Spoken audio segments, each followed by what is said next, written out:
Terima kasih. Assalamualaikum warahmatullahi wabarakatuh. Mohon maaf belum bisa off cam, posisinya di jalan, tapi saya cuma ingin menggabungkan sebuah benang merah. Terima kasih banyak Mas Ali Sakti atas paparannya yang luar biasa. Saya punya cerita yang mirip. Saya pernah mendalami di Kalimantan Barat dari Pontianak bawah sampai ke Sambas ke atas, yang basisnya juga ekonomi berbasis sungai, mirip dengan Siak Indragiri dan seterusnya, yang ujungnya sama. Ekonomi Islam itu khasnya adalah kekuatannya di sektor real.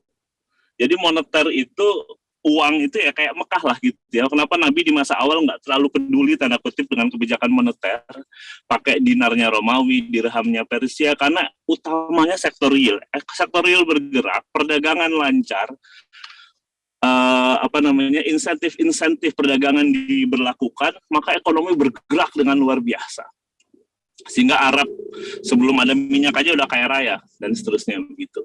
Nah, di konteks inilah kemudian kita masuk ke materinya Prof. Irwandi ini. Kita berharap industri halal ini yang kemudian menjadi kunci kebangkitan ekonomi Islam.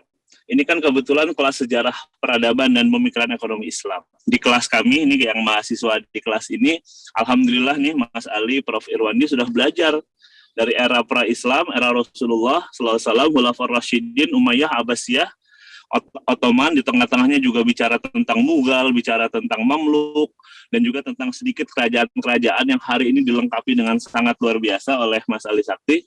Nah, kita akan masuk ke era modern dalam konteks yang apa sih yang menjadi identitas ekonomi Islam gitu. Yang salah satunya tentu adalah kekuatan di sektor real, yang itu adalah industri halal gitu. Disinilah jembatan kita untuk kemudian bisa membangkitkan ekonomi umat, salah satunya melalui industri halal ini. Saya kira ini saya sekedar membangun sebuah jembatan merah saja, menjadi benang merah yang bisa melingkan materi ini ke Pak Irwandi, apalagi kemudian kita nanti akan mendengarkan juga pasti dari Prof. Irwandi bahwa di dunia ini pertumbuhannya amat sangat luar biasa, di food, di kosmetik, di obat, dan seterusnya, dan seterusnya. Saya kira sedikit mengantarkan ke Prof. Irwandi, saya persilakan Prof. Irwandi untuk melanjutkan apa yang disampaikan oleh Mas Ali Sakti, dan kita bisa mendapatkan sebuah gambaran utuh dari perjalanan peradaban dan pemikiran ekonomi Islam di Indonesia dan di dunia. Saya serahkan ke Pak Irwandi, silakan. Monggo. Terima kasih banyak. Silakan Prof. Irwandi untuk menyampaikan materi. Oke, terima kasih Mas Ali. Assalamualaikum warahmatullahi wabarakatuh. Alhamdulillahirabbil alamin. Wassalatu wassalamu ala asyrafil anbiya'i wal mursalin wa ala alihi wa ashabihi rasulillahi ajmain. Yang kami hormati Ibu Tika ya, selaku Ketua Prodi, salah, Ibu Rahmatina, Bapak Banu yang sudah mengundang kami untuk sharing sedikit. Ini saya sangat menikmati ini tadi pemaparan dari teman lama nih di Mafia Gombak katanya ya, Mas Ali Sakti. Banyak sekali yang saya pelajari yang cukup menarik, terutama yang berkaitan dengan sejarah Minangkabau ya, ada pesan isyaratnya, Lumbung Pitinagari dan sebagainya. Ini istilah-istilah lama yang tiba-tiba memori itu muncul lagi. Waktu masih kecil-kecil lebih kerap, lebih sering didiskusikan di masyarakat ya. Tapi alhamdulillah dengan apa namanya, adanya kesadaran kita sekarang gitu ya, untuk melihat lagi sejarah yang pernah ada, mudah-mudahan ini bisa memunculkan kembali ya. Misalnya kalau di Sumbar itu udah kembali ke nagari lagi.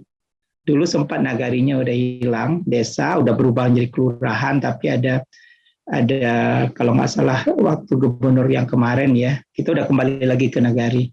Dan ini salah satunya untuk mengembalikan ya quote unquote kejayaan ya, Islam di waktu lampau, karena bukan hanya masalah administrasi semata-mata, tapi ini juga ada kaitannya dengan peradaban, dengan legacy dan sebagainya. Mudah-mudahan ini membawa ke arah kebaikan. Izin untuk tentu saja untuk bapak-bapak, ibu-ibu yang lain yang akan hadir dan adik-adik mahasiswa, ini udah sepantaran anak-anak kali ya. Karena anak saya sendiri juga udah kuliah. Ya, adik-adik mahasiswa, izin untuk sharing slide-nya. Ya. Ya, apakah sudah terlihat ya? Ya, sudah terlihat. Iya.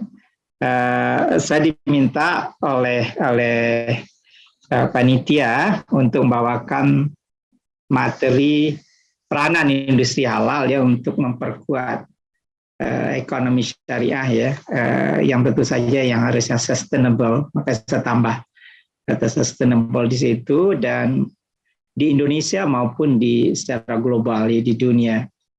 Untuk yang mungkin pertama kali mendengar sesi saya, sementara saya attach-nya ke International Institute for Halal Research and Training, International Islamic University Malaysia. Jadi tadi ya ada Ibu Rahma, Ibu Tika, Pak Ali yang dulu juga alumni di IUM. Sementara itu saya juga menjadi dosen tamu di Fakultas Farmasi Universitas Ahmad Dahlan di Yogyakarta. Ini sedikit ini saja, kebetulan saya tidak sempat mengedit slide yang berkaitan dengan ini ya. Ini ada sedikit foto-foto tahun 2018 kami diberi penghargaan King Faisal. Ini karena ada kaitannya dengan riset ya kami tentang halal. Ini sangat berkaitan dengan topik kita hari ini yang akan kami paparkan, dan alhamdulillah kami menjadi orang Indonesia kedua setelah Bapak Muhammad Natsir. Ini juga tokoh Islam yang luar biasa. Beliau mendapatkannya pada tahun 1980. Ini sedikit capaian ya, achievement yang sudah kami lakukan yang membawa ya kami menjadi penerima King Faisal International Prize. Adik-adik sekalian, agak berbeda barangkali dengan mayoritas yang hadir pada kesempatan kali ini. Background kami lebih ke sains ya. Tidak punya background ekonomi yang kuat ya, seperti katakanlah Ibu Rama ya, Pak Ali Sakti, Pak Banu ya, dan tentu saja adik-adik sekalian. Kami backgroundnya di teknologi pangan dan gizi ya dari IPB, yang kemudian meneruskan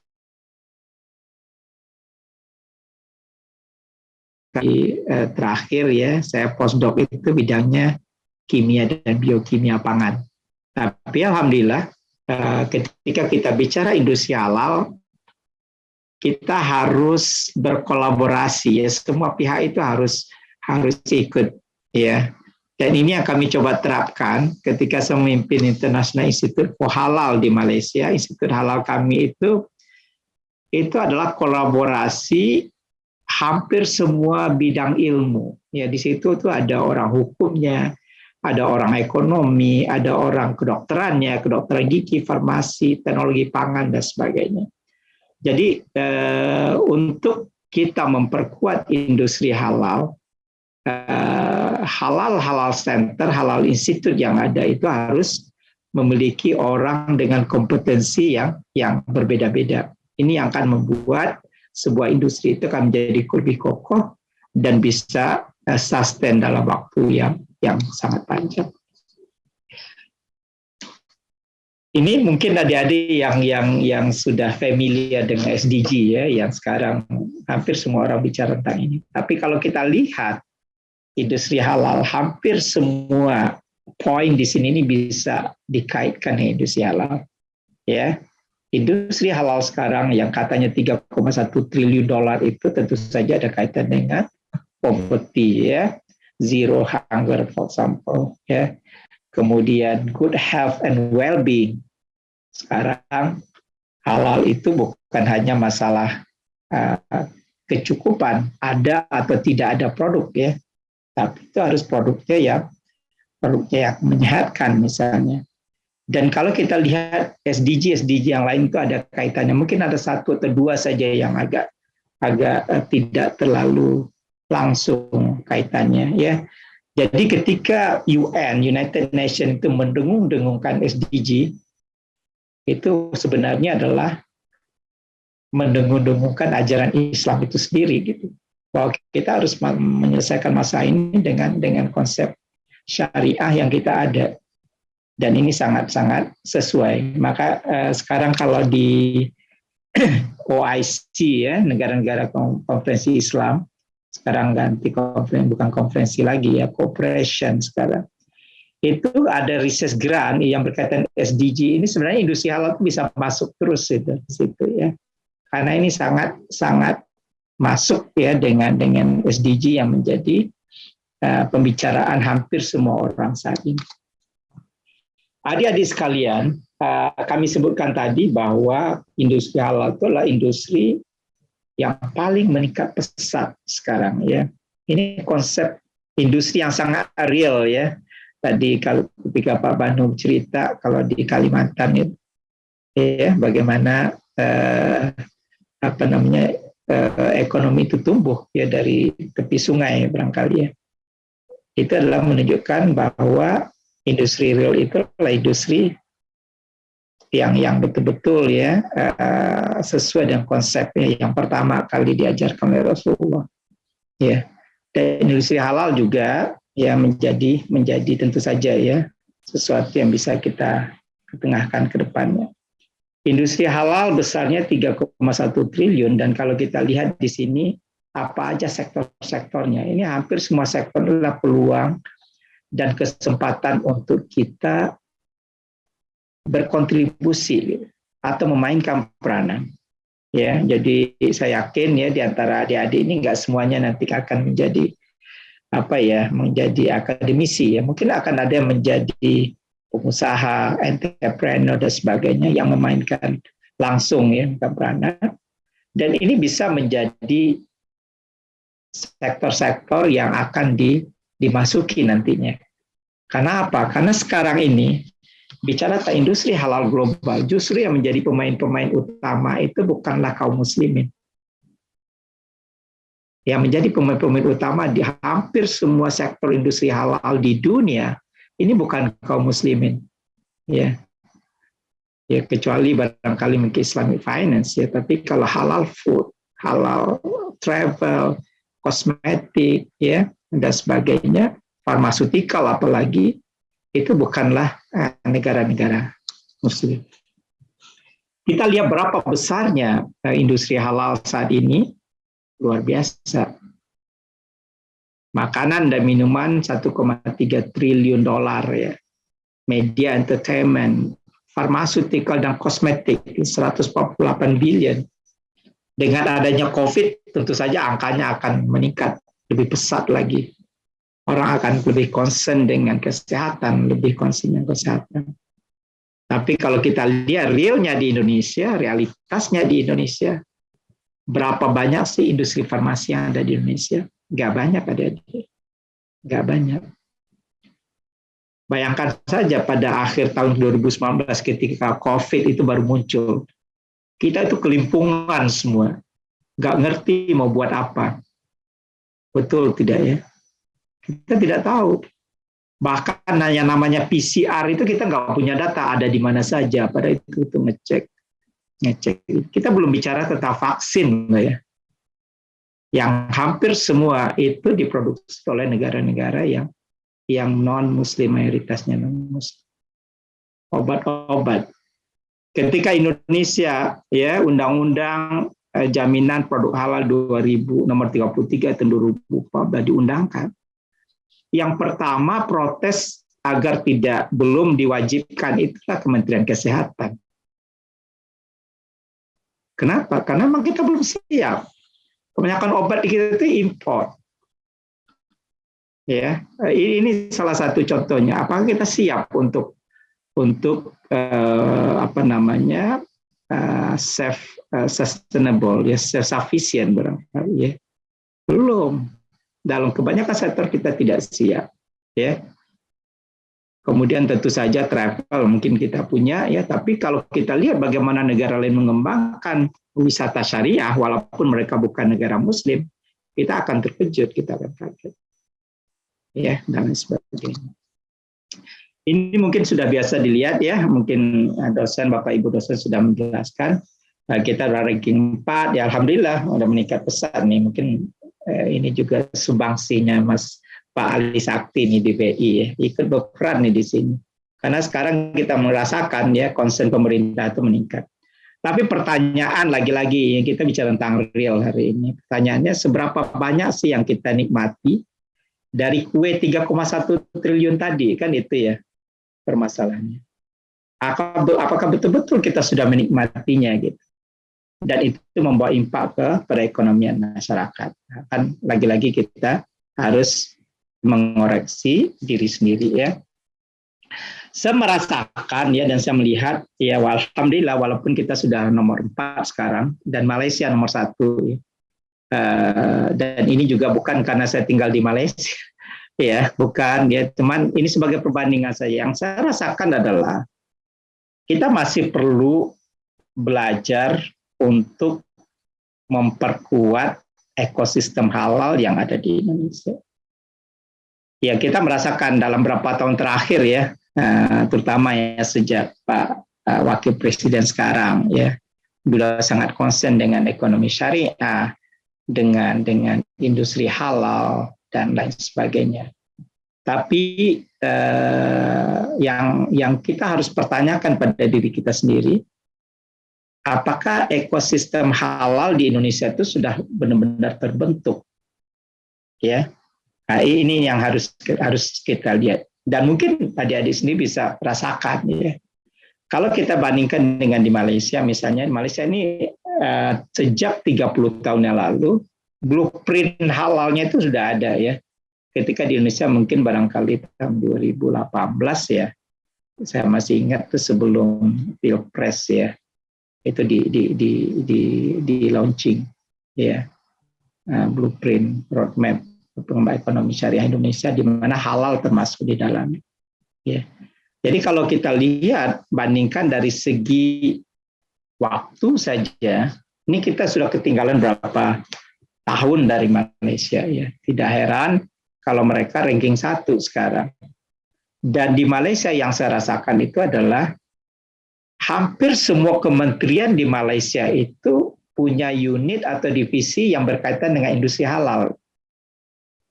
Jadi dari Kementerian Pertanian, Kementerian Pendidikan, misalnya pendidikan itu perguruan tinggi disuruh diminta membangun industri halal center, halal institute. Kemeristeknya gitu ya, Kemeristeknya dikasih grant dan sebagainya, yang menjadi di mana adakah asal ada kata-kata halal itu sudah menjadi keywords-nya. Ya peluang kesempatan mendapatkan grant itu jauh lebih besar.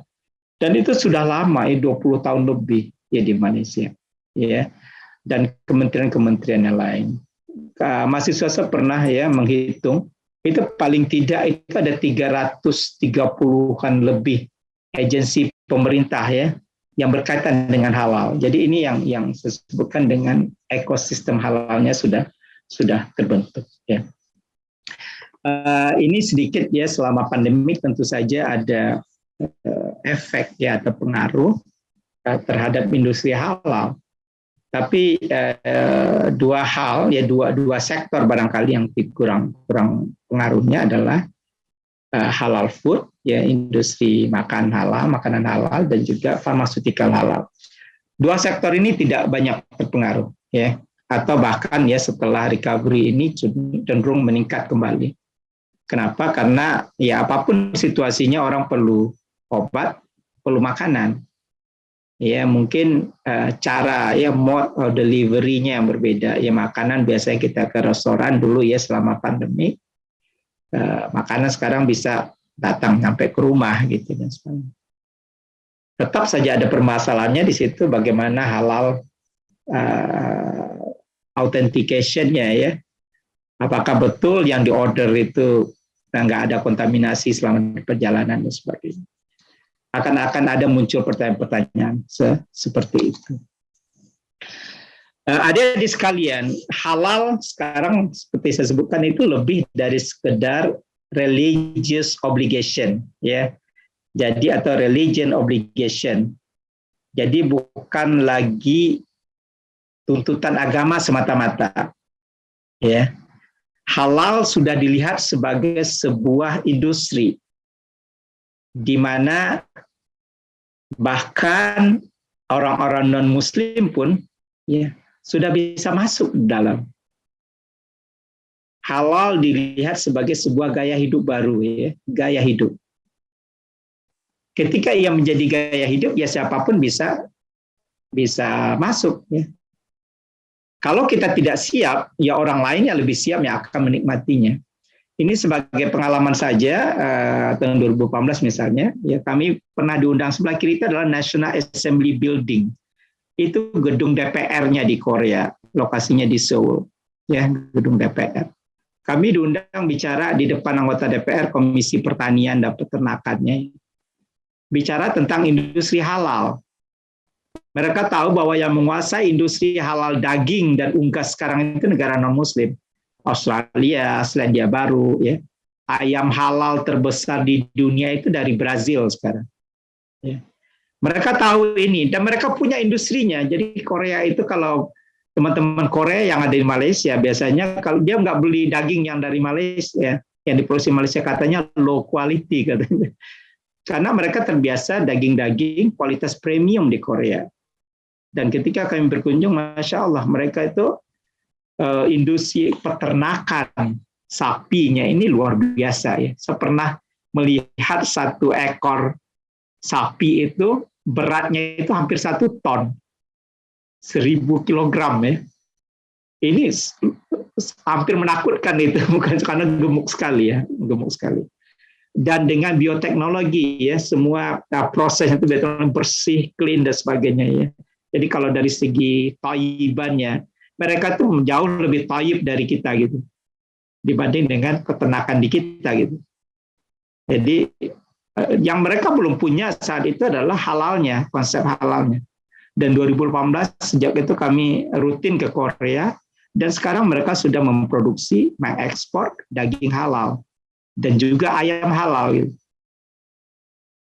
Ya, jadi kita selalu tertinggalnya di sektor real tadi, di sektor industrinya kita nggak punya, atau kurang, atau nggak siap. Ya. 2 hari kemudian ini di Busan ada Dong-A University namanya. Dong-A University ini adalah universitas swasta terbesar berlokasi di Busan. Ya, ini 3 jam. Ini ada kereta api, ya. Dari Seoul ke Busan itu ada kereta api. Bahkan ada movie-nya itu, ya, ada Train to Busan, ya. Itu ada. Dan di sini di Dong-A University saya diminta bicara tentang Muslim Friendly Hospitality and Tourism. Jadi wisata syariah, ya. Dan adik-adik yang bisa lihat foto yang di bawah itu adalah mahasiswa-mahasiswa S2 MBA sekitar 250 sampai 300 orang waktu itu. Mereka mengambil bidang spesifikasi Muslim Friendly Hospitality and Tourism. Jadi sudah ada wisata syariah. Jadi ini luar biasa, ya, mungkin di Indonesia baru beberapa perguruan tinggi yang menawarkan, ya kan. Ya. Yang lebih ini bikin minder lagi nih, si Bapak yang sebelah kanan itu Pak Rektornya. Tentu saja orang Korea dan non-Muslim, beliau non-Muslim. Beliau itu fasih berbahasa Arab. Ini saya jadi malu nih waktu itu, karena saya sebagai Muslim itu nggak bisa berbahasa Arab, ya. Dan beliau itu fasih banget. Jadi pas datang tuh langsung diajak bahasa Arab saya yang lakapan, ya, karena nggak bisa, ya.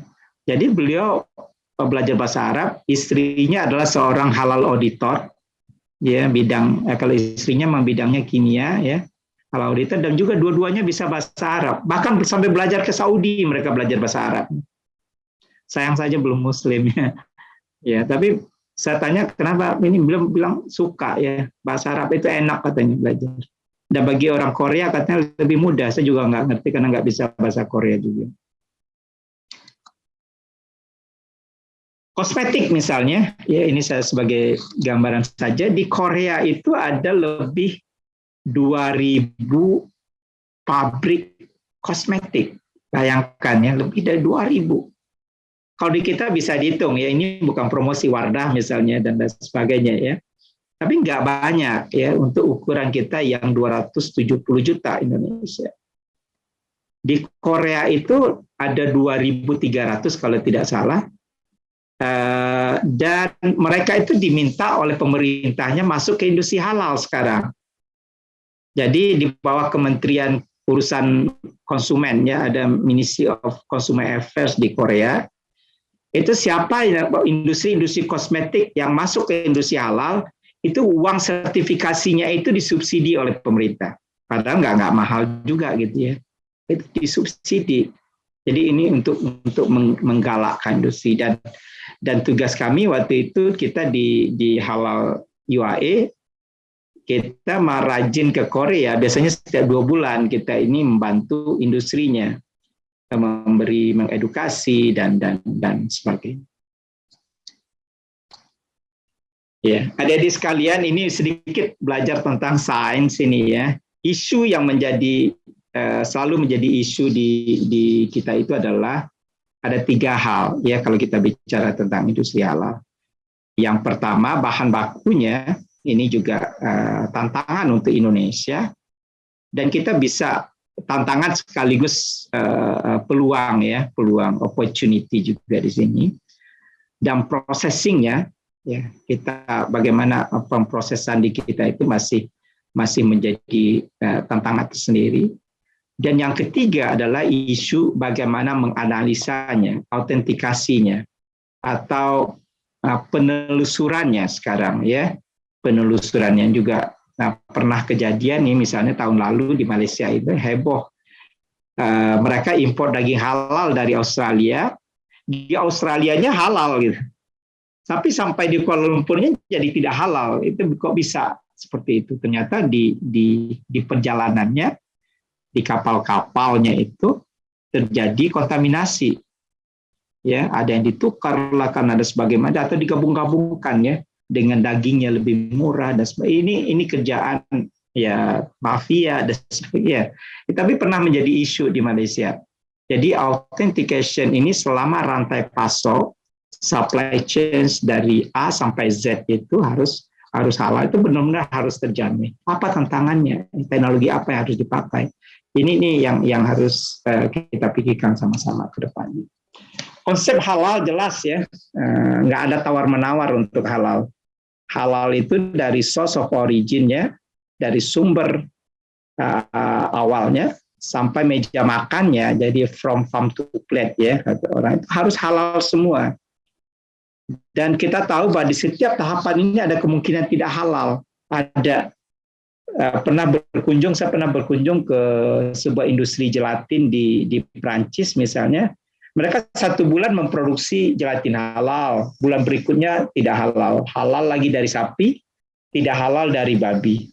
Ya, di rotasi itu setiap bulan. Sampai kami datang ya, kita memberitahu mereka bahwa ini jadi tidak halal karena alat-alat yang dipakai itu harus disucikan ya, disamak dan sebagainya. Dan itu tidak mungkin untuk alat pemprosesannya itu harus disamak, itu nggak mungkin karena akan menutupi ya sebagian jalurnya. Kemudian slaughterhouse misalnya, rumah potong di Indonesia sering sekali ada isu-isu dengan rumah potong. Bahkan kemarin muncul gitu ya, teman-teman BPJP ya muncul karena ada ayam yang bukan disembelih secara benar gitu, karena ditusuk dengan satu dan sebagainya. Ya, ada juga di Jawa itu istilahnya ayam tiren ya, ayam yang mati kemarin katanya gitu. Itu juga isu-isu seperti itu. Bahkan di luar negeri juga sama. Kami pernah di Manila, di Mindanao di Filipina. Itu yang menyembelihnya non-Muslim dan itu tidak sesuai dengan syariat ya, karena penyembelih itu harus Muslim. dan produknya sudah bersertifikasi halal waktu itu. Ya.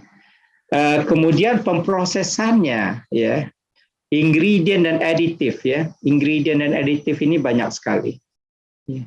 Di industri pangan itu ada sampai 700 bahan aditif yang ditambahkan ke makanan ini untuk makanan-makanan olahan, ya. Kalau kita masak di rumah paling kita mungkin kaldu, ya, kita tambahkan, ya, yang lainnya mungkin natural, ya, bahan-bahan alami yang kita ini sendiri. Tetapi kalau di bahan olahan itu sampai 700 macam yang siap ditambahkan ke produk makanan dalam kuantitas yang sangat kecil, bahkan sampai tidak terdeteksi. Ya, ada bahan-bahan tertentu tidak bisa dideteksi karena alat pendeteksinya atau autentikasi tadi itu ada limitnya, sensitivitasnya itu ada limit. Produk-produk yang paling krusial itu adalah turunan-turunan babi, ya, dagingnya, proteinnya dalam bentuk gelatin atau lemaknya lard, ya. Kenapa dari babi yang paling krusial? Karena paling murah bahannya, banyak sekali. Dan kalau kita tidak hati-hati mungkin hidup kita ini terekspos, ya. Makanya perlu sertifikasi di situ, ya. Ada orang bilang kenapa nggak yang haram aja disertifikasi? Ini nggak mungkin karena produk halal itu bisa sangat mudah terkontaminasi dengan misalnya dengan gelatin itu, ya. Setiap produk sertifikasinya gelatin dari babi semua, ya, jadi tidak halal semua, ya. Enzim misalnya itu juga banyak sekali, ya, dari babi, pepsin, renin, renin ini dari sapi, pepsin, tripsin itu tuh kebanyakannya dari babi, ya. Ini juga yang menjadi isu waktu vaksin, ya, karena dua hal di vaksin itu ada dua hal yang kritis, ya. Yang pertama itu adalah enzimnya, tripsin terutama. Yang kedua itu gelatin, ya.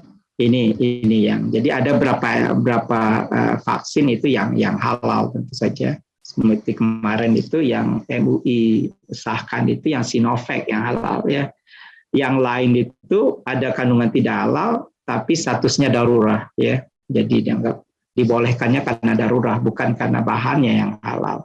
Ya, jadi kita harus tahu seperti itu, emulsifier dan sebagainya. Ini yang dari hewan babi ini hampir semuanya sudah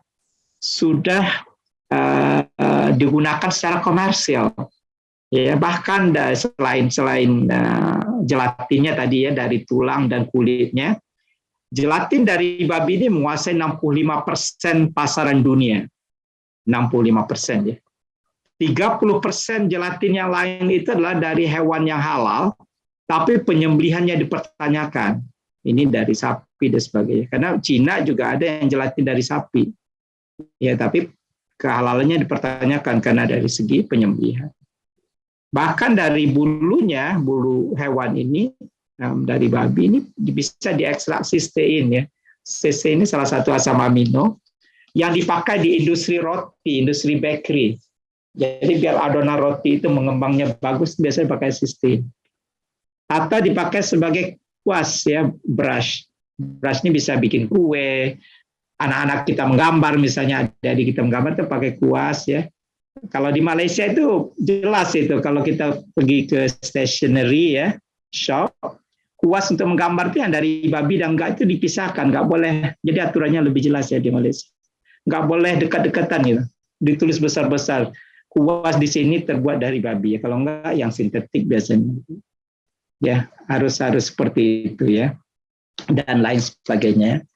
Maka tentu saja autentikasi menjadi kunci, ya, kata kunci, ya. Ini mungkin tidak terlalu relevan dengan adik-adik karena ini bidangnya lebih ke sains, tapi paling tidak kita harus tahu bahwa authentication itu juga menjadi tantangan tersendiri dalam industri halal. Betapa banyak orang, ya, mencoba, ya, baik sengaja atau tidak sengaja, ya, mencoba sengaja atau memang dia tak sengaja terjadi kontaminasi, ya, sehingga kehalalannya itu tuh menjadi isu, ya. Pernah, ya, di Malaysia es krim terkenal itu ternyata dicek ada DNA babi. Es krim itu rugi, perusahaan es krim itu rugi 1 juta ringgit satu hari. Yaitu 1 juta ringgit itu berapa ya? 3,5 M satu hari ya industri. Karena ada isu saja gitu. Jadi ternyata ada orang yang ngerti sains, dibawanya pulang, diceknya pakai PCR, kita bisa tentukan. Saya pernah dapat funding riset di Saudi Arabia. Itu saya diminta mendeteksi makanan anak-anak yang beredar di Saudi. Ini tahun 2014. Dapat dananya 2 juta real ya waktu itu. Jadi Saudi ini, Bapak-Ibu ya mungkin karena negaranya kaya ya, jadi ngasih dana penelitian itu juga jor-joran. Sampai kita bingung, ini ngabisinnya gimana gitu ya. Itu bikin laporan susah ya. Saya penelitian waktu itu dengan tim dari King Saud University, dan kami menemukan bahwa ya apa yang kita lakukan, kita survei makanan anak yang ada gelatinnya, kita identifikasi, lalu kita ekstrak gelatinnya, dan DNA di gelatin itu kita ekstrak lagi dan kita analisa. Ternyata kita temukan 18% itu ada DNA babi, itu di Saudi waktu itu. Ini mungkin off record ya, jangan sampai keluar. 18%. Sampai kami diwanti-wanti itu sama kementerian di Saudi. Mungkin kasusnya sama di Indonesia. Kalau kita jangan bikin heboh ya. Jangan disampai ke wartawan. Saya ingat 2015. Tapi kita publish tanpa mereveal negara ya. Kita sebut salah satu negara di Timur Tengah. Jadi seperti itu. Bayangkan kalau di Saudi saja itu ada DNA babi ditemukan pada makanan. Jadi mungkin adik-adik yang kalau seandainya lah katakanlah punya kemampuan untuk mendeteksi pakai PCR, ya bisa jadi ditemukan ya DNA dalam makanan yang beredar. Ya makanya lagi-lagi sertifikasi, dan bukan hanya sertifikasi tapi juga enforcement-nya lebih penting lagi ya. Jadi kalau di Malaysia istilahnya menguatkuasakan, jadi enforce. Jadi bagaimana itu para apa namanya, misalnya kepolisian dan sebagainya turun tangan dalam menjamin ya, karena undang-undang di kita itu luar biasa. Undang-undang JPH kita itu mungkin satu-satunya negara yang ada undang-undang jaminan produk halal. Malaysia saja nggak punya seperti itu. Jadi di Malaysia itu masih bersifat voluntary ya, sukarela halalnya ya. Tapi di Indonesia dengan jaminan produk halal ini juga tantangannya untuk mereka-mereka yang bagaimana bisa menjamin kehalalan ya. Ini analisa pernah kami lakukan ya, penelitiannya infrared, electronic nose dan sebagainya, ELISA, DNA-nya PCR ya. Bicara tentang raw material tadi ya, tahun 2020 kami meluncurkan sebuah buku. Buku ini dipublish oleh KNEKS ya, Kementerian Nasional Ekonomi Keuangan Syariah. Kami meneliti bahan-bahan apa yang kita import dalam jumlah yang banyak. Ternyata kita ini pengimpor. Ya, mungkin Bapak di FEB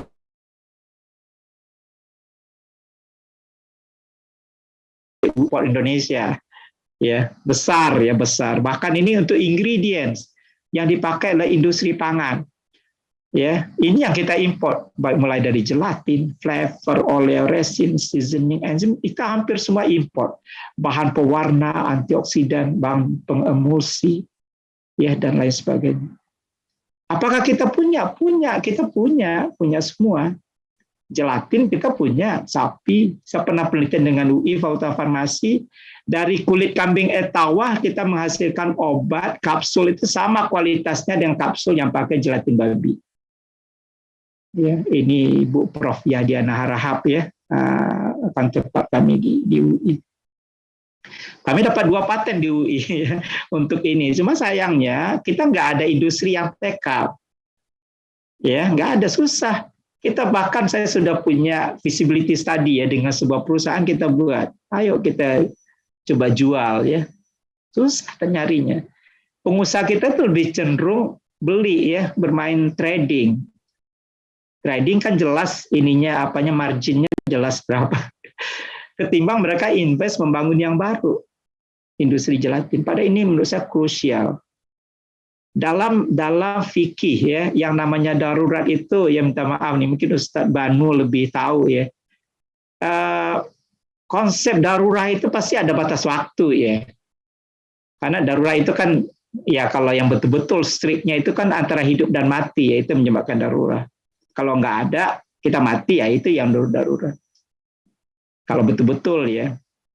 Tapi masa sih vaksin dari dulu nggak halal ya, dari zaman 3-4 generasi kita sampai sekarang ya, saya yakin dulu zaman nenek saya haji itu pakai vaksin, katakanlah darurat ya. Masa sampai sekarang darurat terus gitu? Itu nggak seperti itu dalam agama. Artinya ada kelompok masyarakat yang tidak berfungsi, yaitu para saintis, ilmuwan. Dan itu akan ditanya loh di akhirat nanti. Ya, jadi apapun peranan kita itu akan semuanya itu accountable nanti. Apa yang kita sudah buat, termasuk juga mungkin adik-adik yang belajar ekonomi syariah sekarang. Ketika Anda tahu bahwa kita masih impor banyak, ya Anda mau tidak mau harus terjun lah apa yang kita bisa lakukan, ya dan seterusnya. Ini tantangannya lain ya, sekedar contoh-contoh saja, ini nggak perlu ini ya harus detail. Karena ini lebih ke kimia organik ya, mungkin Anda harus ingat lagi sama-sama dari SMA dulu. Ini yang namanya infrared itu ya, kita pakai spektrum infrared, kita pakai untuk mendeteksi ketidakhalalan. Jadi beberapa poin itu ternyata tuh ada signature-nya, kita bisa bedakan ya. Kita bisa bedakan yang kami buat. Misalnya di sini contohnya ya 965. Itu kita bisa, ternyata itu di situ ada titik pembeda konsentrasi lemak babi. Ini dari 0 sampai 100%, ternyata di situ bisa beda. Ini contohnya. Kita pakai infrared ya. Kemudian kita kelompokkan ya. Ada yang menarik di sini, ternyata pengelompokan lemak dari babi dengan lemak dari ayam itu hampir dekat ya. Jadi kalau nggak hati-hati pada ini kita metode pakai komputer ini ya, kita ada groupingnya ini. Ini agak apa namanya, kita kalau belajar tentang ini emang luar biasa ini menariknya ya. Kemudian ini pakai kita baunya yang kita coba deteksi. Ini latar belakangnya seperti ini. Dulu saya waktu di S2 dan S3 itu saya di Serdang juga namanya nih Pak Ali ya. Tapi bukan Serdang yang di Sumatera Utara, tapi Serdang yang di Selangor ya. Ada UPM itu di Serdang. Dan itu ada pasar Cina ya. Ada Chinatown-nya di situ, mengkonsentrasi orang Cina di Sri Kembangan, nama Sri Serdang dan Sri Kembangan.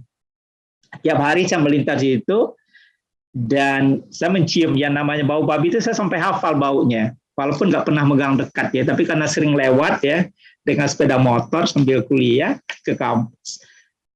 Lalu waktu saya mencoba penelitian, saya kan bisa nggak ya bau khasnya babi ini yang jadi pembeda antara yang halal dan tidak halal. Apa yang kita lakukan? Kita panaskan lemaknya, kita tangkap komponen volatilnya. Nah, jadi kita pakai sensor, kita analisa, ternyata bisa, insya Allah. Ya. Itu yang kita lakukan. Maka kita pakai nama alatnya itu adalah INOS. Jadi hidung pencium yang elektronik ya, seperti itu. Lalu kita buat pakai komputer, dibantu oleh komputer. Ternyata polanya saja sudah beda ya, antara yang babi, ayam, sapi, dan dari kambing misalnya. Ini berbeda pola-pola volatilnya, pola komponen pembaunya ya. Ini teknik alat-alat untuk PCR ya, jauh sebelum PCR dipakai untuk COVID, kita sudah pakai untuk pendeteksi ketidakhalalan waktu itu ya. Contohnya di sini bisa dilihat kalau yang halal, ayam, sapi, semua itu mendatar saja ya, spektrumnya itu lurus saja dari katakanlah 30 menit ya, dari pertama sampai habis itu sama mendatar. Tapi ketika ada babi kita masukkan, dia langsung naik. Bisa dilihat di spektrumnya meningkat langsung ya. Jadi gampang menemukannya pakai PCR ya. Jadi pada beberapa menit dia langsung ya. Dan kita beda konsentrasinya, maka kapan dia shift dia meningkatnya itu bisa dengan mudah terlihat. Ini yang saya sebutkan tadi, kami publish ini yang dari data di Saudi Arabia tadi. Terbuka 18,23% waktu itu. Dan kami publish di Food Control. Ini jurnal Q1 ASI, ini top jurnal ini. Ya, dan kita menemukannya ini kita analisa pakai PCR. Apalagi komponen-komponen yang lain, yang contohnya yang agak kritis itu adalah plasenta. Ini untuk kaum ibu ya, yang sisters lah ya. Kenapa? Plasenta ini sebagai anti-aging nomor 1 di dunia. Jadi kosmetik yang ada plasentanya ini diklaim sebagai anti-aging, anti penuaan. Ya karena orang nggak mau terlihat lebih tua, ini dikasih produk plasenta. Tapi hati-hati ya, di Malaysia setiap ada plasenta itu laku, walaupun brandnya itu nggak terkenal. Ini yang agak menyedihkan. Saya pernah berkunjung sebuah pabrik di Hiroshima. Kebetulan saya 2 tahun postdoc-nya di Jepang ya, 2 tahun produk. Saya ke Hiroshima, itu ada sebuah alat namanya HPP sekarang, High Pressure Processing, di mana ketika alat produk apa saja masuk ke dalam, itu dalam hitungan 1 menit, itu udah hancur menjadi nanopartikel. Ya, tekanannya sangat tinggi, ya sampai 1000 megapascal. Ya. Termasuk plasenta ini, jadi ada perusahaan kosmetik datang nganterin plasenta, itu dihancurkan, sehingga nanti mereka tinggal masukin ke krim, ke lotion ya, lebih mudah diserap. Tapi yang mengejutkan itu adalah salah satunya itulah plasenta dari babi.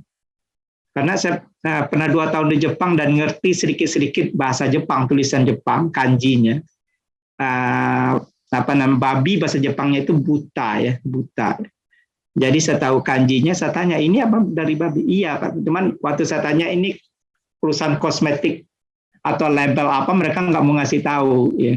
Nggak mau ngasih tahu. Jadi hati-hati saja, walaupun kosmetik tetap harus cari yang bersertifikasi halal. Ya, karena banyak sekali terutama yang label internasional itu harus ada plasenta tidak halal. Lard, kolagen dan sebagainya ya. Saya mungkin cepat saja.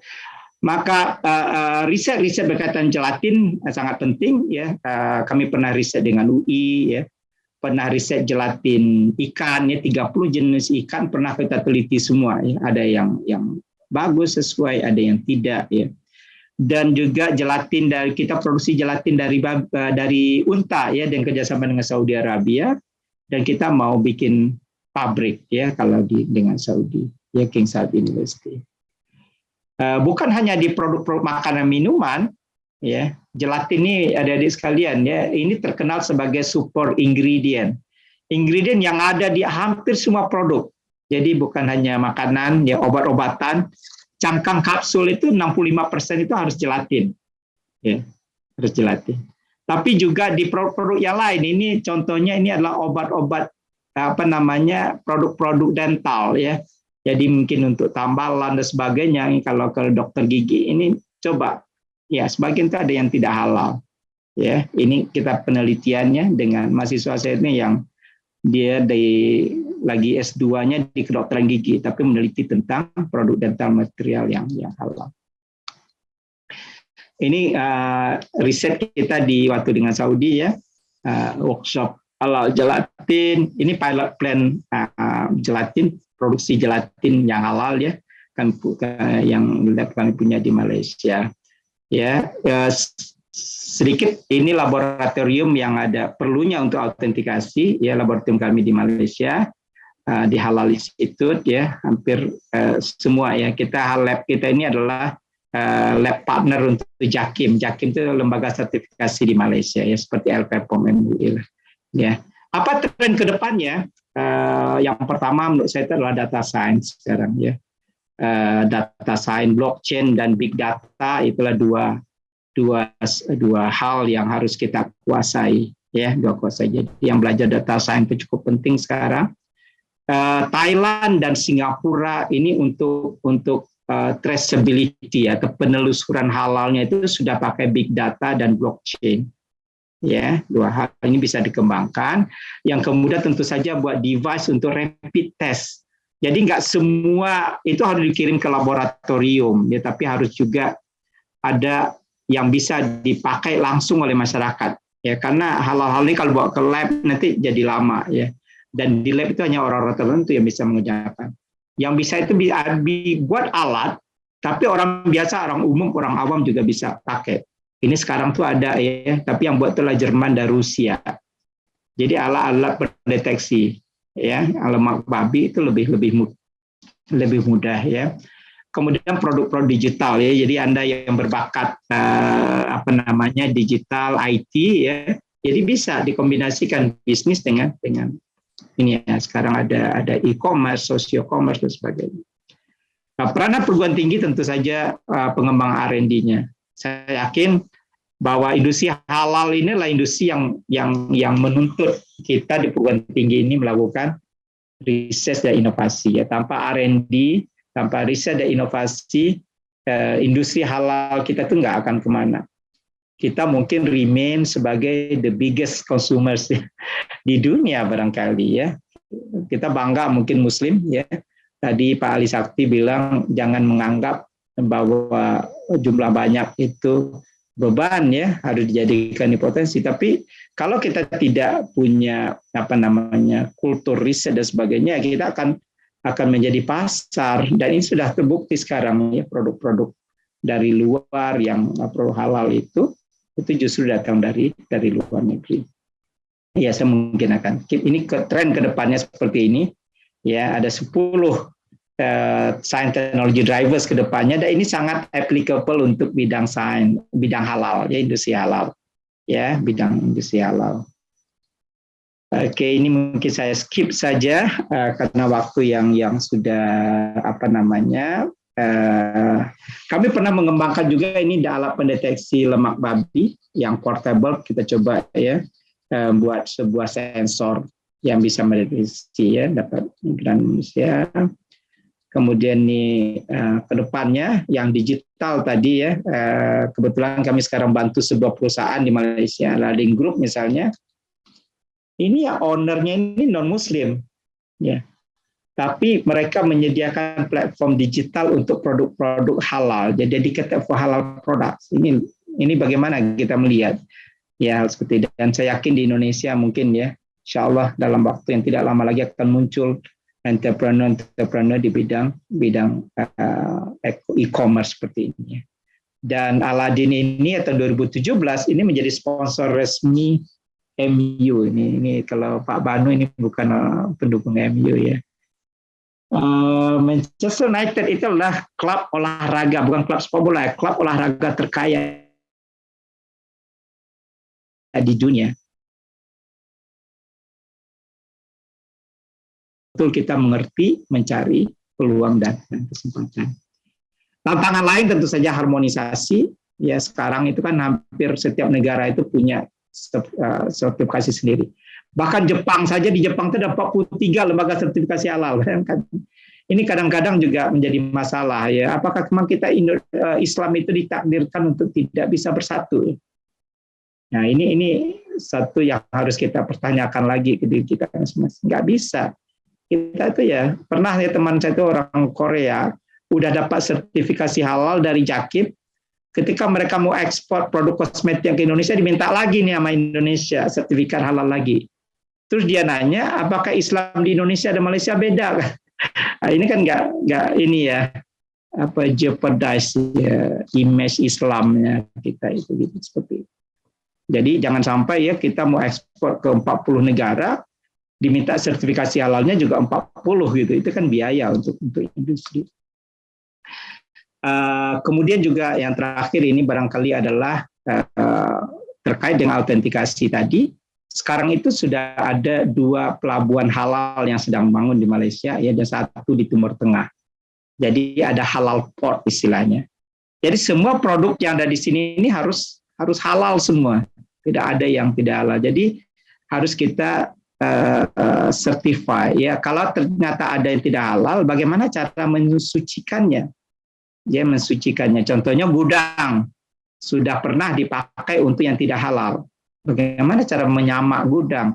Ini kan perlu teknologi ya. Hal-hal seperti ini yang simple tapi itu real ya, ada gitu. Dan ini teknologi ini yang harus kita kembangkan ya. Kami di Malaysia kita buat misalnya sabun, tapi sudah ada ini tanah samak di dalamnya. Jadi kemana-mana lebih praktis nggak perlu nyari-nyari tanah gitu, nggak ada, sudah disahkan oleh Jakim sertifikat halal. Ya, ini untuk pelabuhan kita buat dan kita malah dapat proyek itu dari Nippon Express, itu perusahaan logistik dari Jepang. Ya, jadi kita diminta mensucikan kontainer mereka itu setiap 6 bulan. Ini lumayan ya. Bagaimana kita cara membuatnya? Kita harus buat spray. Ya, kita harus buat sprayer seperti ini yang bisa menyama. Jadi lebih gampang. Tapi ini juga nggak mudah. Perlu ada orang engineering di sini. Karena kalau tidak dia akan tersumbat ini salurannya. Karena ada komponen tanah di dalam. Untuk obat juga dan sebagainya. Saya rasa itu saja. Terlebih kurang mohon maaf. Kalau ada pertanyaan mungkin kita bisa agak sebentar. Billahi taufiq wal hidayah. Assalamualaikum warahmatullahi wabarakatuh. Waalaikumsalam warahmatullahi wabarakatuh. Ali, saya izin ambil alih ya, kendalinya sedikit. Saya jawab sebelum nanti saya serahkan kembali ke Ali sebagai MC. Makasih banyak Prof. Irwandi. Prof. Irwandi ini agak buru-buru, katanya jam 12 mesti pamit. Saya kasih kesempatan 1 orang saja untuk bertanya langsung ke Prof. Ali, syaratnya on mic. Kalau ada silahkan. Prof. Irwandi maksudnya. Kalau tidak ada, saya close nih sesinya Prof. Irwandi. Ya, boleh silakan bertanya dulu. Saya udah. Boleh. Nggak jadi buru-buru, Bro. Iya, agak buru-buru, cuman boleh 1-2 pertanyaan. Ya. Oke, fine. Ada yang ini raise hand? Mbak Sulis tadi raise hand tapi udah turun lagi. Ya, mungkin cukup kali ya Prof. Irwandi kalau dari saya boleh nggak? Tapi kalau boleh, silakan. Yes, silakan. Boleh lah, mana berani bisa. Ya, terima kasih banyak Prof. Irwandi. Ini sharingnya sangat menarik dan sangat bermanfaat dan mudah-mudahan juga memotivasi mahasiswa ya. Masa depan itu tidak hanya dari kita belajar di masa lalu, tentunya itu penting, tapi juga ada di industri halal. Karena itu yang sehari-hari berhubungan dengan kita semua. Nah, pertanyaan saya singkat saja, Prof. Kira-kira menurut Prof bagaimana industri halal ini bisa berperan untuk mendorong atau menciptakan ekonomi yang lebih inklusif dan yang lebih mengurangi ketimpangan? Dan mungkin aku pertanyaan serupa untuk Mas Ali ya, tapi dalam konteks lesson learned dari kerajaan Islam di Nusantara. Silakan Prof. Irwandi lebih dulu mungkin. Iya, terima kasih ini karena yang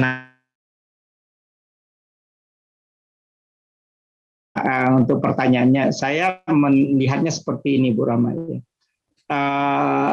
Kita harus melihat industri itu sebagai peluang kita. Jadi kan pernah ya kita diskusi juga, kita tidak menyalahkan ya apa yang sudah terjadi dan sebagainya ya. Tapi yang saya tangkap selama ini ya dan kita observasi selama ini kita misalnya lebih banyak fokusnya di sertifikasi misalnya ya. Kan betul ya. Jadi kita memang betul 30 tahun ya 30 tahun sudah sertifikasi halal BPOM. Tapi yang kita kan masih tidak membangun industri dalam arti industrinya gitu. Tapi kita hanya fokus di sertifikasi halal. Yang kadang-kadang ini minta maaf nih, bahkan sampai sekarang masih ada paradigma seperti itu. Melihat bahwa ya halal itu ya sertifikasi halal, padahal itu salah. Sertifikasi itu hanya tools, alat untuk membantu kita membangun industri halal. Kuehnya itu ada di industrinya yang 3,1 triliun. Makanya negara seperti Korea, itu mereka nggak peduli. Sertifikasinya kita datang, saya tanda tangan sertifikatnya kalau Korea. Ada Korea Inhart, Halal Certification Authority, itu saya chairman-nya. Mereka nggak peduli, ya silakan datang tolong sertifikasi, kata gitu. Tapi mereka punya industrinya. Jadi bagaimana menumbuhkan minat atau kesadaran seperti ini. Jadi tantangannya mungkin di situ ya.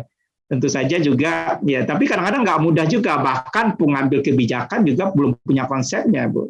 Ya, minta maaf ya, kemarin saya sempat nulis, diminta sih, bukan saya nulis mana rame-rame ganti logo dan sebagainya itu, saya diminta nulis oleh redaktur media Indonesia. Saya sudah malas tadinya, mau buat dong opininya, gitu, teman. Udah malah karena udah keseringan kita nulis, bahkan sebelum ada isu juga kita udah nulis. Yang dikejar itu adalah industrinya, kalau menurut saya industrinya, karena ini yang bisa memberi istilahnya ya, memberi kesejahteraan dan sebagainya dari ini dan dari sektor perekonomian. Sebagai contoh saja ya, saya pernah berkunjung satu desa nih di Korea. Ini maaf nih, contohnya Korea terus ya, karena kita dengan Korea itu ada kantor cabangnya di situ, jadi malah lebih sering ke situ. Ya, walaupun nggak tertutup, kita ke Korea, ke Jepang, ke Cina juga berangkat ya. Di Korea itu ada satu desa di selatan Seoul itu, di mana ada 400 petani. Apa yang mereka tanam itu cuma satu, jeruk nipis. Saya pernah ngambil contoh ke mahasiswa, saya memberi contoh, ada foto-fotonya biasanya. Jeruk nipis, dan mereka itu hanya bisa nanam 6 bulan ya, karena 6 bulan berikutnya musimnya udah nggak sesuai. Oleh pemerintahnya disediakan fermentor. Ini adik-adik harus tahu ya, fermentor itu alat untuk memfermentasi. Apa yang difermentasi? Jeruk nipis tadi. Jeruk nipis itu mengandung karbohidrat ya, ada gula di situ. Karbohidratnya difermentasi menjadi karbohidrat menjadi alkohol ya. Satu lagi dikasih 2 fermentasi yang fermentor. Jadi fermentor kedua itu merubah alkohol menjadi cuka. Jadi kalau kita tahu kimia ya, karbohidrat, alkohol, cuka. Jadi kami diminta mensertifikasi halal waktu itu. Ya, syaratnya ya kita nggak boleh berhenti di alkohol karena menjadi bahan haram. Tapi cuka itu adalah halal. Ada hadisnya ya, ada hadisnya. Jadi saya tanya, ternyata mereka dari perusahaannya 400 petani menjadi bisnismen semua, jadi pemilik koperasi. Dan mereka ekspor ke 43 negara muslim. Jadi cuka dari situ ada cuka, ada vinegar, ada drinknya, ada minuman kesehatan, macam-macam produknya. Variannya juga macam-macam, ditambah buah-buahan lain dan sebagainya. Saya tanya, kenapa diekspor ke negara muslim, 43 negara muslim? Dia bilang, karena di dalam hadis itu, cuka itu disebut sebagai obat. Ya betul ya Pak Ali Sakti ya. Rasulullah nyebut ini remedi, ini ada hadisnya. Jadi bayangkan ya adik-adik ya, yang baca hadis itu orang non-muslim, lalu bikin industrinya. Tahu nggak kita itu hadisnya itu? Tahu, dari dulu juga udah belajar itu hadis cuka itu loh, obat itu tahu. Tapi kita nggak buat industrinya. Jadi kata kuncinya industri. Contoh satu lagi nih, kami pernah ya rutin dulu mengadakan pelatihan penyembelihan. Salah satu negara yang kami latih itulah dari Brazil. Jadi pernah ya Brazil itu mengirim penyembelih halal, slaughterman ya, atau di Indonesia Bu Juleha namanya, juru sembelih halal. Ya, kita latih. Puluhan mereka datang dulu.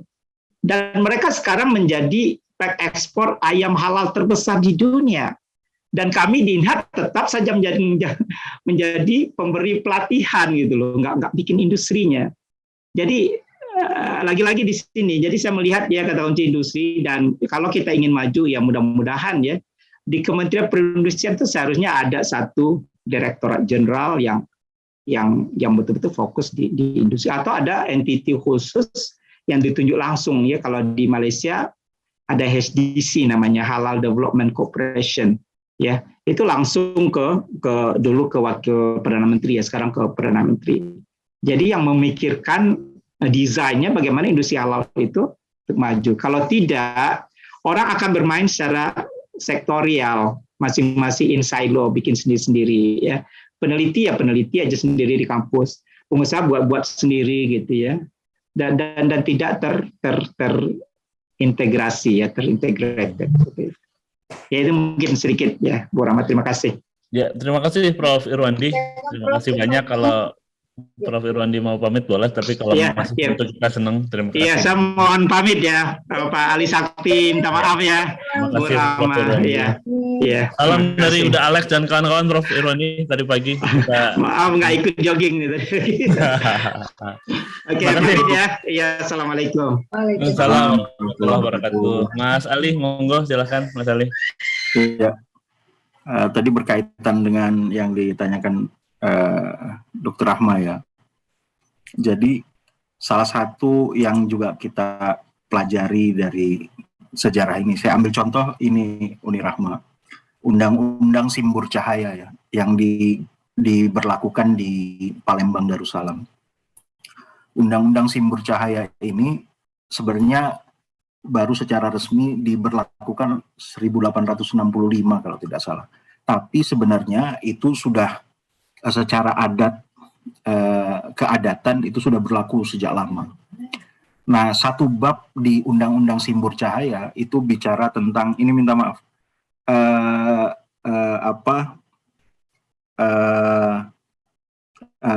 peraturan terkait interaksi bujang dan gadis. Sampai sedetil itu ada bab yang bicara tentang interaksi bujang dan gadis. Jadi misalkan apabila seorang bujang tanpa dibenarkan secara dalil gitu ya, menyentuh gadis, itu ada dendanya sekian real gitu ya.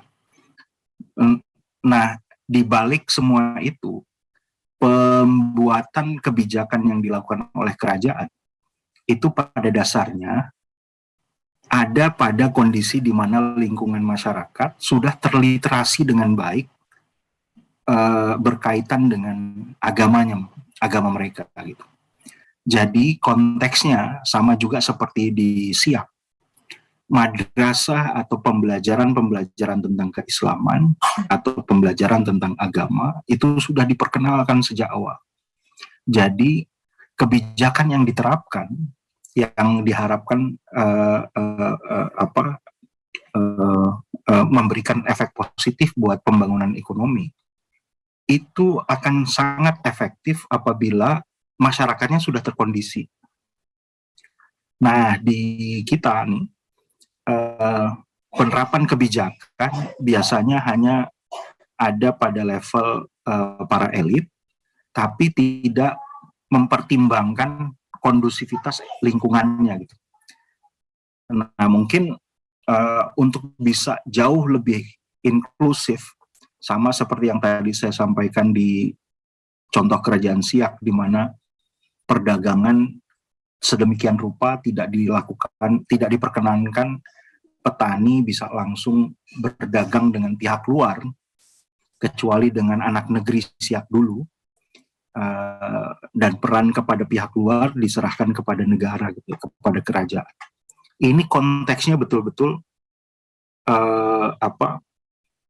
pemahaman kondisi masyarakat yang ada dari pemangku kebijakan. Jadi kalau kita ingin efektif, tentu saja syarat yang terpenting adalah masyarakat juga sudah terliterasi dengan baik. Yang kedua, ada tata kelola yang rapih di tingkat pemangku kebijakan. Jadi seperti yang tadi dilihat di ininya ya, di skema yang ada terutama di Aceh Darussalam, begitu rapih gitu, balai-balai yang terbentuk. Jadi intinya seperti yang ada pada Deli Serdang ya. Jadi sebenarnya ada sekitar 4 atau 5 lembaga saja gitu. Ada Hulu Balang, ada ada mufti, kodi, penghulu, istilahnya bisa macam-macam. Ini bagian agama, ada laksamana, ada syah bandar. 4 kelembagaan ini berkolaborasi dengan rapih. Hulu Balang kementerian yang mengurusi berbagai macam kepentingan dari kesultanan. Kodi, mufti atau penghulu itu bisa sampai ke pelosok-pelosok. Makanya pengajaran tentang keagamaan itu diserahkan betul kepada para penghulu sampai ke pelosok desa, dan itu tugasnya diserahkan dari kerajaan. Nah, penghulu ini juga menjalankan yang tadi zakat, infak, sedekah, wakaf. Zakatnya diserahkan kepada penghulu dan dibagikan langsung kepada masyarakat sekitar. Apabila berlebih, dia ke penghulu lebih atas lagi. Begitu sampai nanti kalau masih ada lebih lagi, baru kepada tingkat kerajaan. Dan itu semua berjalan dengan rapih gitu. Begitu juga dengan Syah Bandar. Syah Bandar mengurusi perdagangan luar negeri. Laksamana berurusan dengan ketahanan dan kemiliteran. Nah, hal-hal yang seperti ini harus rapih. Gitu. Mungkin itu yang saya bisa jawab Uni Rahma, berkaitan dengan pertanyaan yang ada di chat. Kalau yang SIAK tadi, seingat saya akad pemberian dari kerajaan SIAK ke pemerintah RI pada awal kemerdekaan itu akadnya hibah ya. Jadi tidak ada konsekuensi selanjutnya kalau ternyata itu court gitu ya, misalkan atau pinjaman. Karena yang memang saya dapat informasi dari teman-teman yang ada di SIAK itu memang hibah. Jadi begitu dermawannya lah. Dan ini harusnya menjadi catatan kita gitu. Nggak semua kerajaan yang ada dalam Indonesia di wilayah Indonesia ini sudah memainkan perannya untuk berkontribusi. Jadi tidak perlulah saling menuding. Harusnya kita mencontoh apa yang mereka sudah bisa kontribusikan dan apa yang belum kita bisa kontribusikan gitu. Makanya teman-teman mahasiswa inilah mengambil pelajaran humbleness, wisdom, keluhuran budi dari masyarakat lampau dengan pemahaman mereka terhadap agama, tidak terlalu menuntut hak, tapi jalankan kewajiban asasi, insya Allah hak asasi nanti juga tertunaikan bersama-sama. Mungkin itu Mas Banu, makasih. Makasih banyak Mas Ali. Atau mungkin wakaf ya, jangan-jangan kalau bukan hibah ya. Intinya diserahkan saja ya, diserahkan sepenuhnya. Mungkin kita nanti dalami lagi dokumennya. Makasih banyak Mas Ali Sakti. Saya kira ini perspektif yang lengkap. Kebetulan kelas saya itu baru Rabu kemarin tuh bahas ekonomi, perkembangan pemikiran peradaban ekonomi di kerajaan-kerajaan Islam.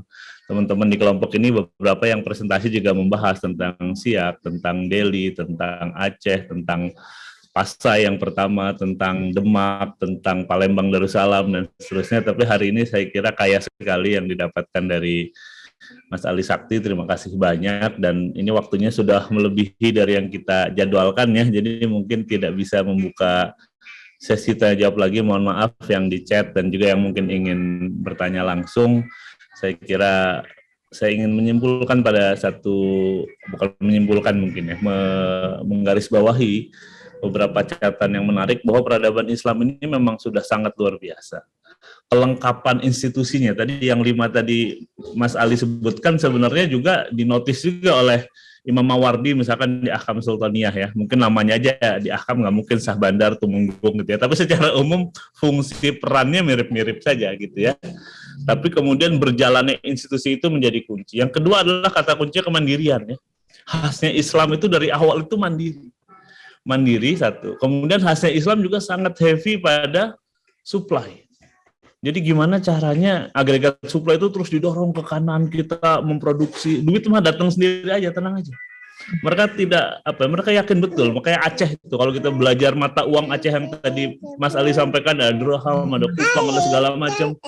Itu kayak seolah-olah bukan masalah gitu ya. Jadi nanti lembaga Hizbah itu kayak tinggal menghitung dan seterusnya. Mungkin ini garis mungkin nanti Bu Rahma bisa menambahkan setelah ini, tapi secara umum saya sebagai moderator yang masuk di tengah dan di belakang mungkin bisa memberikan beberapa catatan itu saja. Terima kasih banyak sekali lagi ke Mas Ali Sakti. Teman-teman juga bisa mengakses bukunya langsung ya. Saya kira bukunya juga bisa dibeli ya.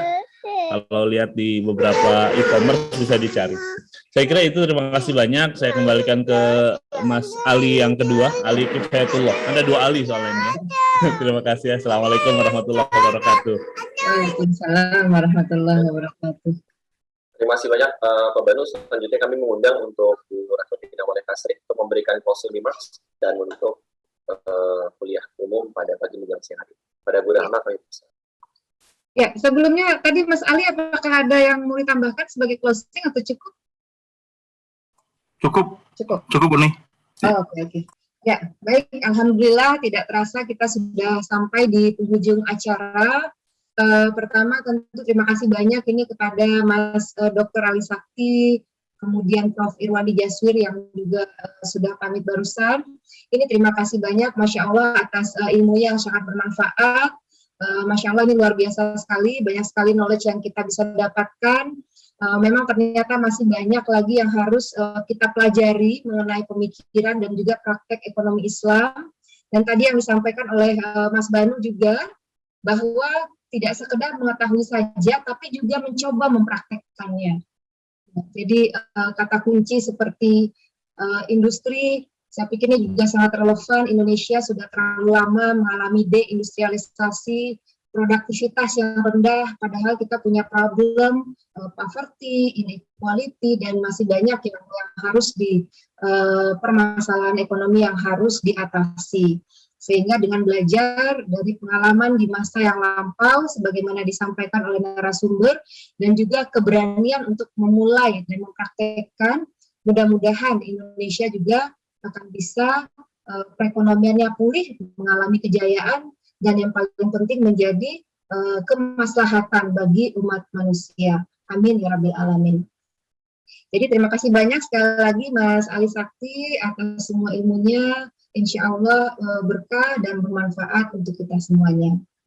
Kemudian terima kasih juga kepada segenap panitia. Ini ada Mas Ali Kifayatullah, kemudian tentunya Mbak Adel, Mas Banu, Bu Tika yang sudah hadir, dan juga Ibu Bapak sekalian, para dosen, para mahasiswa yang kami cintai. Harapannya tentu mudah-mudahan ini semua bermanfaat, menambah wawasan dan keberkahan bagi kita semuanya. Terakhir, mewakili panitia, saya mengucapkan mohon maaf sekali lagi kalau ada kekurangan dalam penyelenggaraan kegiatan ini. Insya Allah mudah-mudahan ke depan kami akan coba lebih baik lagi. Wabillahi taufik wal hidayah. Assalamualaikum warahmatullahi wabarakatuh. Waalaikumsalam warahmatullahi wabarakatuh. Waalaikumsalam. Terima kasih banyak untuk Bu Rahmatina atas closing remarks-nya. Sekali lagi kami ucapkan terima kasih kepada kedua narasumber kita, Bapak Dr. Ali Sakti dan Profesor Irwandi Yasir, dan telah menyampaikan begitu banyak ilmu dan nasihat kepada kita semua. Insya Allah diberikan balasan istighfar Allah. Amin amin. Dan teman-teman, rekan-rekan, Bapak Ibu sekalian, berakhir sudah kegiatan webinar dan kuliah umum pada pagi menjelang siang hari ini. Kami mohon maaf apabila terdapat banyak kesalahan dari awal hingga akhir acara. Dan kembali kami ingatkan pada Bapak Ibu dan teman-teman mahasiswa untuk dapat mengisi link evaluasi dan presensi kuliah tamu yang telah dicantumkan oleh panitia melalui kolom chat. Saya Alif Baitullah selaku MC pada kesempatan kali mohon maaf apabila terdapat kesalahan. Akhir kata, berakhir tutup dengan nafas alhamdulillah dan doa kafaratul majlis. Alhamdulillah rabbil alamin.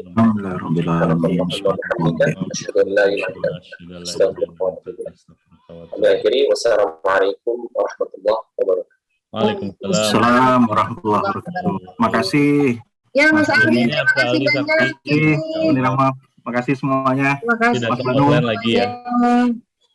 Mohon pamit. Assalamualaikum. Ya, Waalaikumsalam. Terima kasih Ali Kifayatullah semuanya. Pamit juga.